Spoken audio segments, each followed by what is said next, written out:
We closed out 2025 with a road trip along the west coast of Australia. Over 4,000 kilometers, we witnessed colors and hues we don't normally see.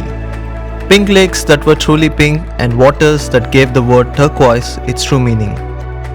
Nearly every day brought spectacular sunrises, fiery sunsets, and vast sweeping views.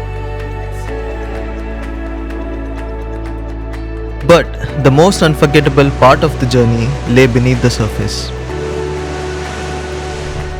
Swimming with sea lions, turtles, and manta rays. This was adventure in its purest form.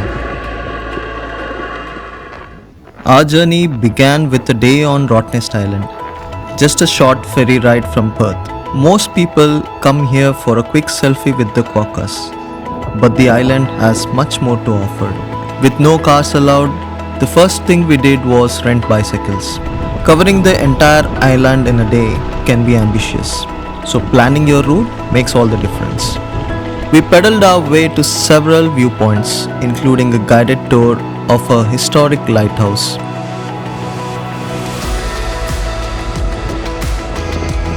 Seeing the lighthouse mechanism up close was an unexpected highlight. And of course, no visit is complete without meeting the quokkas. The ones inland tend to be shy, but around the main settlement, they are far more comfortable with people and just as photogenic. Up next on our journey north, the landscape changed completely. For now, the paved roads came to an end. A quick detour brought us to the Lancelin sand dunes, a fun stop before reaching the Pinnacles. Quad biking across dunes was pure fun, though riding on sand definitely took a bit of getting used to. From there, we continued on to the Pinnacles desert. These striking limestone formations were created 25,000 years ago, when the sea receded and left behind layers of seashells. Over time, wind and erosion stripped away the surrounding sand, exposing the pillars that we see today, some rising as high as 3.5 meters. But we weren't here just for the daylight. We stayed back for the dark. With almost no light pollution, the Pinnacles transform into an incredible stargazing location. The limestone spires creating a dramatic foreground against the night sky. Standing there under the stars, it felt like the perfect way to end the day. We had an early start this morning, heading out for a swim with the sea lions. As we approached, we could see them resting on a small island, quiet and completely at ease. Then, almost without warning, something shifted. One by one, they slipped into the water, and soon after, so did we. What followed was this.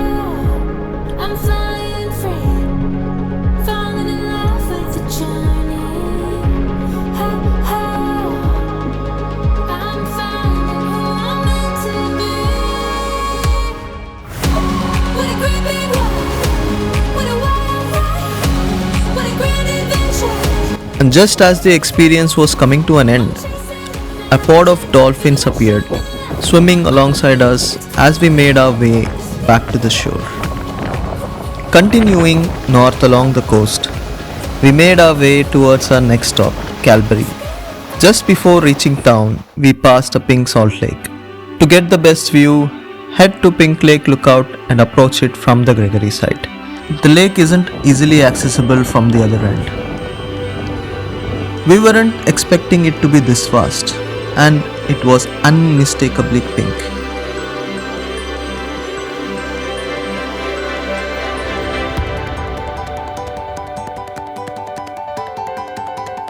But the day wasn't over yet.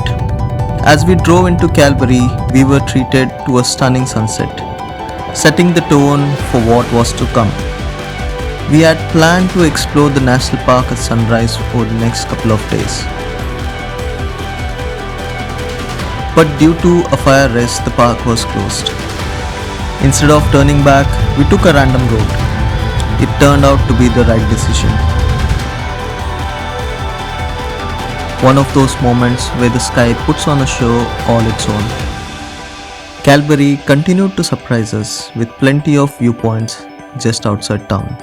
including this unexpected spot. We did manage to spend a few hours inside the national park later on. If you're short on time, there are several natural and man-made lookouts worth stopping at. And that's exactly what we did.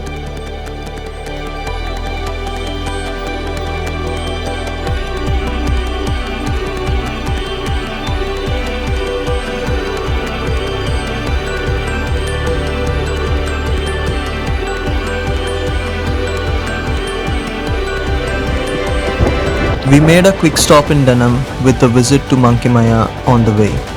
Here, we saw dolphins up close and discovered a few stunning spots where the turquoise waters looked almost unreal.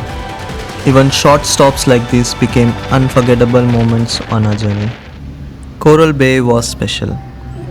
We had a couple of days set aside here, focused entirely on snorkeling, hoping for encounters with manta rays and turtles. Day 1 began with a few snorkel dives to get comfortable in the water and to learn a technique of getting back onto the boat while chasing the manta rays.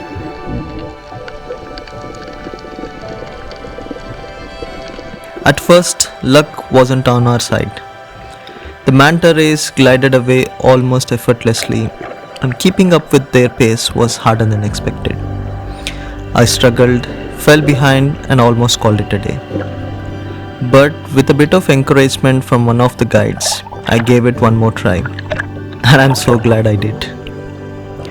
That's when we witnessed an incredible feeding behavior known as barrel rolling. Manta rays somersault head over tail through the water column, creating a vortex that concentrates plankton as they feed. Watching it up close was unforgettable.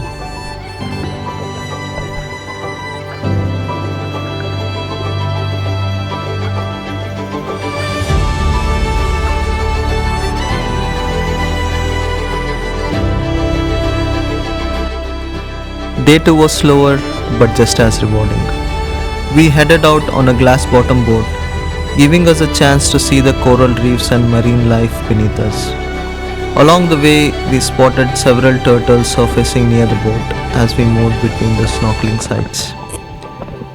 Due to the swell and strong currents, we couldn't snorkel at the planned location. Still, it was a well spent half a day on the water. After exploring a few more spots around Coral Bay, it was time to continue on to our final stop of the road trip.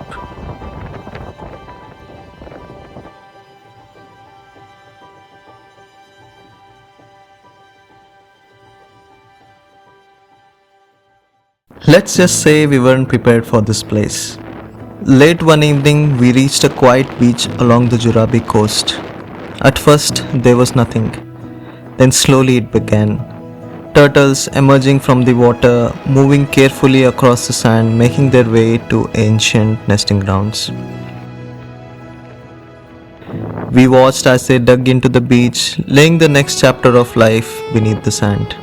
And that's how we spent a couple of days at Exmouth, quietly observing, watching turtles carry out a journey that has remained unchanged for thousands of years. It felt like a perfect ending to our drive north.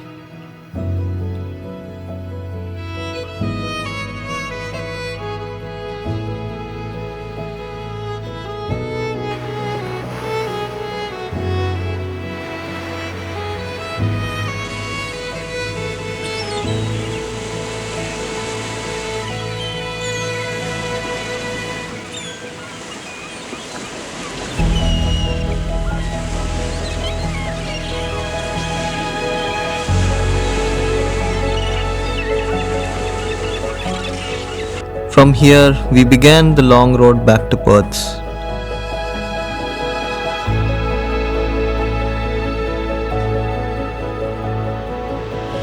Fittingly, we closed out the year with one last sunset, this time in Carnarvon.